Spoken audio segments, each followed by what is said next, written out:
It was a beautiful day outside. Birds were singing, flowers were blooming. In other words, it was another normal day in the town of Bel Air. My eyes opened to the lush, gray skies characteristic of the city, and to the resounding pain of my head on the rock I'd been using as a pillow. It had been 2 months since the biggest, most awful, most tragic event in human history devastated Bel Air, and the city was still in the midst of its reconstruction efforts. What had started as an inoffensive video game craze on the internet resulted in a global catastrophe. It began with streamers discovering the game, as internet trends often do, and from there, well, I won't get into details. The trauma was still too fresh. Taku! A voice called my name, or at least a version of it. I turned to look for the person who shouted. I couldn't see them anywhere. Not anywhere on the roof, not behind me, not even in the center of the caved-in Kurenai building. Nowhere. Suddenly, my head started feeling a little fuzzy, almost as if I was in a game that suddenly started glitching. Hey, can you hear me? Are you okay? You seem pretty out of it. To be honest, I'm also... No, everyone else feels the same too, since we suddenly got put in this weird situation. Bishi, good morning, Taku. I brought your favorite. Did she scale the side of the building? The stairs have been collapsed since the tragedy. Rimi smiled and held up a bag from the convenience store. Inside was a bag of Takis, but with the I crossed off by a marker and replaced with a U, causing it to read Takus. She cheerfully ripped open the bag, popped a few chips in her own mouth, and then held one up to me. I shuddered. I hadn't seen Rimi in several months, so needless to say, this was pretty jarring. I wanted to tell her to piss off and leave me to my solitude, but to be honest, it was just nice to see someone after such a long time. It took me a while to get my internet back up after the tragedy, but I've been alone ever since. The last person I saw was the Cooncast technician. Here, say ah. Being fed by someone every day should have been like a dream come true, but something about this was starting to feel a little off. Come on, Taku, don't you want your snacks? I sighed, then grabbed my gaming chair and brought it back inside with me, placing it in front of my PC. As one would expect, it wasn't feasible to eat outside right in the middle of winter, thanks to the cold. Rimi entered the container and plopped her butt down on the sofa, ripping open the bag of Takus in the process, and I sat down beside her. She looked over to me, gesturing down to the bag with her head, her luscious white locks rustling in the wind. Itadakimasu. Yeah. Her declaration caught me off guard, but I shrugged and reached out for the bag of Takus. However, Rimi had done the same thing at almost the exact same time, and our fingertips brushed against each other about the bag of chips. Ah. What a rom-com-ass plot point. Smiling wryly at that in my head, my eyes soon met Rimi's, who was sitting extremely close to me, and my heart began to pound. Rimi didn't take her eyes off me, nor did she pull back her hand. Both of us had gone rigid, staring at each other as our fingers touched. Taku. Rimi entwined her fingers with mine. Maybe this wouldn't be so bad after all. I naturally held Rimi's hand in return. I then slowly neared her lips. ¡Yo! ¿Qué cojones estoy haciendo? What? ¡Ah! Suddenly, a strange Spanish midget I had never seen before burst through my door. Oh wait, that was just my sister. Nana-chan, morning. Nami, don't do stuff like that. Could have spilled the chips. Pero acaso esto llevas como anillo al dedo, Mientras no sé qué viendo, que dando la envidia yo. Ah, en serio, muchacho. ¿Había roce o no había roce? What do you mean by how far? Vamos a ver, chiquilla. ¿Tú has visto un pelo tonta? Venga, confiesa. Barging into my room, she grabbed my gaming chair out from underneath me. With incredible strength, she lifted it above her head and smashed it down into my skull. She tended to do this whenever I was getting too horny. Bonk me on the head, that is. Although it was less of a bonk and more like she was genuinely trying to cave my skull in. Pues tenéis que haber morreado como poco, ¿no? Te habré hecho el traca-traca de paso, digo yo.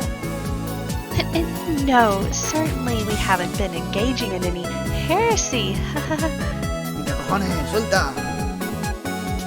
Okay, just don't bring out the rack again, please. Joder, que eso es a la chiquilla. Tú se lo verás, ¿no, chacho? I'm not telling you. Besides, we haven't even kissed yet. This little bitch barged her way in constantly to make sure we weren't engaging in any premarital sex. At this rate, it felt like I'd never graduate from my virginhood. I tossed a few more chips in my mouth out of frustration.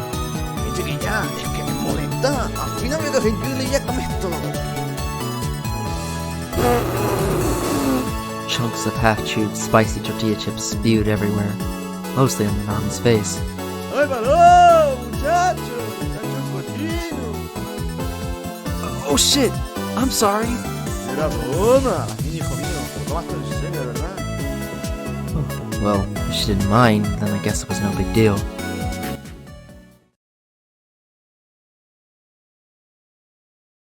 The three of us headed for school, walking side by side. Remy was humming a tune I didn't quite recognize. The melody sounded familiar, but I couldn't quite put my finger on it. Passing through the center of Shoto Park, we took my usual shortcut. Frankly, I couldn't even tell you why we still bothered going to school in person. The place was still a dump after the tragedy, and in current year, there was no reason we couldn't just take classes online. Yua was sitting on the bench. Turning toward us, she put on a gentle smile and pat on her lap. I rolled my eyes.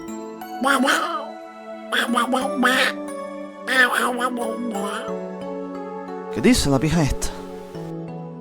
No, you were not. And before you ask again, I'm not letting you put me on a leash either. Ah, que fuiste a comprar unos muñequicos de esos que le gustan a pringo a este, ¿no? Ya te veía yo cara de friki, arma mía. No chastity belts either.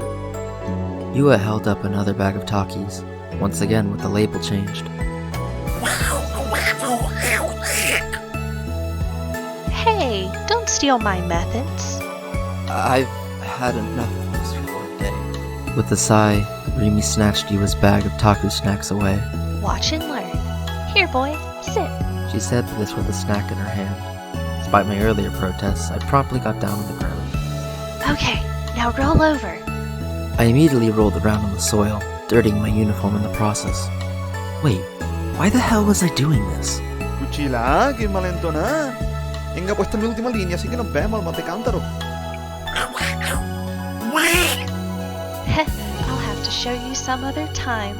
All you have to do is and until. Half that sentence consisted of spoilers, so unfortunately it had to be censored. Surprisingly, Yua and Remy had really hit it off. As I changed into my indoor shoes, someone came up from behind me and blew into my ear. I shuddered, goosebumps springing up on my flesh, jumped away, and spun around. There stood Ayase, with her binaural microphone. Hello YouTube. Today I will be doing mukbang, eating this jar of pickles. YouTube? Did she mean to say Mewtwo? Whatever. This girl intimidated me too much, so I just pretended like nothing was wrong. Hey there. Morning, Aya-chan. Oh, so she was just gonna get right into it, huh?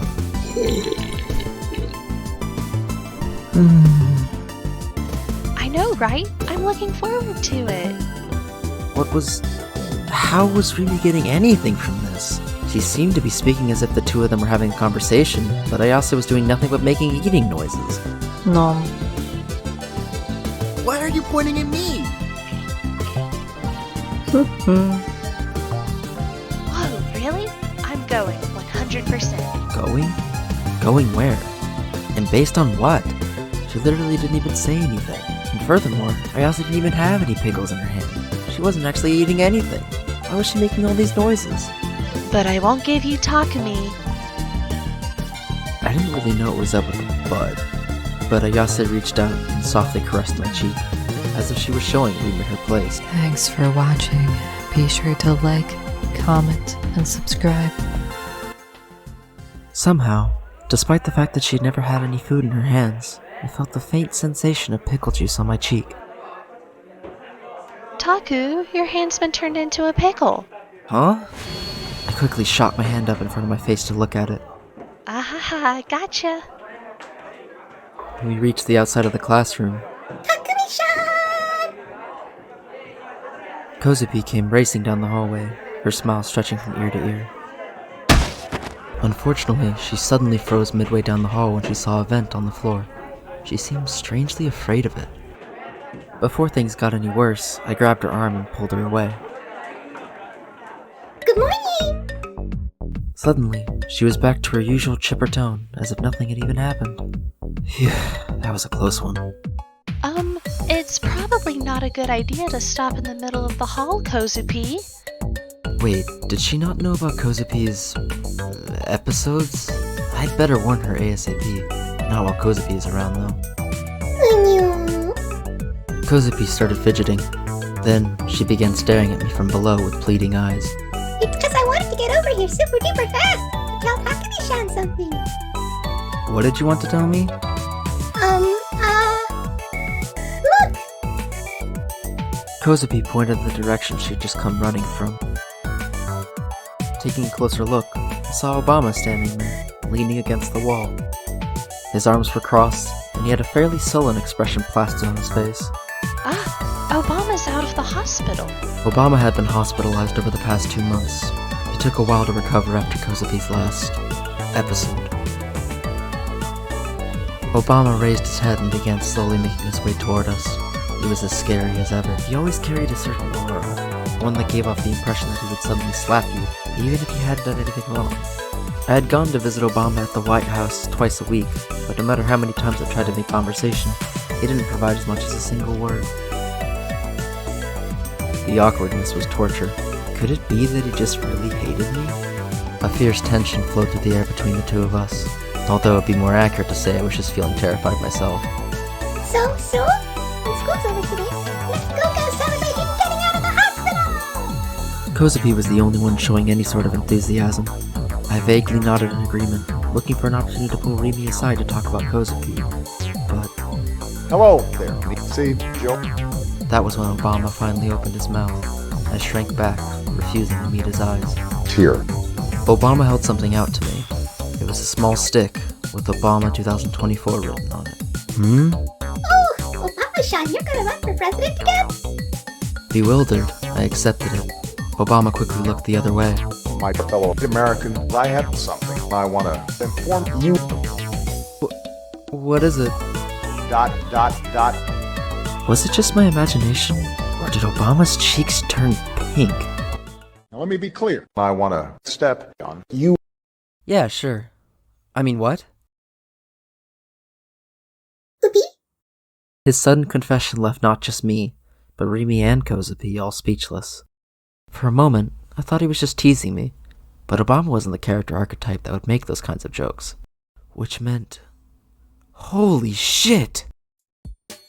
Like the real hard. Like your side with literally never recover. He was being frank as could be about it. There were no two ways about it. Obama wanted a hot date between his foot and my dick. Hold on. Taku, if you agree to this, I'm taking your Taku snacks away. One beat too late, Rimi let out a cry of objection. Kozupi, likely still processing, still had her eyes wide.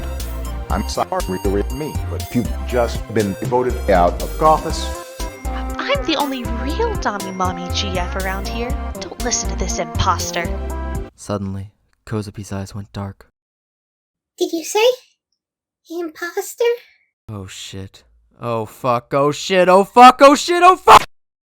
Oh, that's right. There's a nasty, no-good imposter among us. But who is it? Who is it? Takumi-chan has been acting super duper sus. Oh, but maybe Kozupi saw Obama-chan venting. Who could it be? One sus, two sus, red sus, blue sus.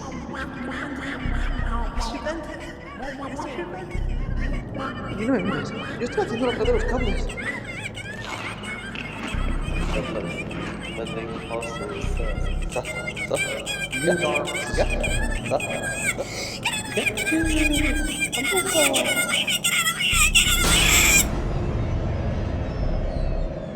could be anyone. Anyone. It could even be. Oh, that's it. It must be. Kosabi is the imposter. Kosabi's gotta kill all the crewmates. Kosabi's gotta bang bang womp crushy wushy everybody. Gotta make them all drip drop splishy splashy bloody woody squishy squashy. Oh my god. You're always super special. That's why you are here with me. Oh baby, I'm happy to be with you. Big silent world peace. When there's enough on to blow the earth. All it is only. Prioritize the money they owe. Leave them $10 until Maple Sim can lock guard and lock you. Me, Mato, you. Well, watching no kimochi lonely, but you are with me right now to change the whole world. The best reason why you are here, because you are needed. It's destiny. You're never left alone. You're always super special. That's why you are here with me. Miracle baby, born on the same super star. Super special. So the best in my kimi. Miracle baby, I'm happy to be with you. Super special. That's why you are here with me. Miracle baby, born on the same super star. Super special. So the best in my kimi. Miracle baby, I'm happy to be with you.